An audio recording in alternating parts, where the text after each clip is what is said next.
அரசு பள்ளிகளில் வகுப்பறைகள் கட்டுவதில் 2000 கோடி ரூபாய் ஊழல் நடந்துள்ளதாக எழுந்த குற்றச்சாட்டில் டெல்லி முன்னாள் ஆம் ஆத்மி அமைச்சர்கள் மணீஷ் சிசோடியா, சத்யேந்தர் ஜெயின் ஆகியோருக்கு ஊழல் தடுப்பு பிரிவு சம்மன் அனுப்பியுள்ளது.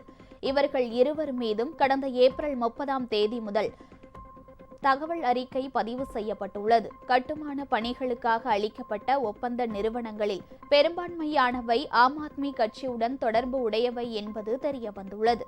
இந்த குற்றச்சாட்டுகள் குறித்து நாளை மறுநாள் சத்யேந்தர் ஜெயினும் வரும் 9ஆம் தேதி மணீஷ் சிசோடியாவும் ஆஜராக சம்மனில் உத்தரவிடப்பட்டுள்ளது. இந்த நிலையில் ஆம் ஆத்மி தலைவர்களை குறிவைத்து ஊழல் வழக்கு தொடுக்கின்றனர் என்றும் ஊழல் தடுப்பு பிரிவு தவறாக பயன்படுத்தப்படுகிறது என்றும் அக்கட்சி குற்றம் சாட்டியுள்ளது.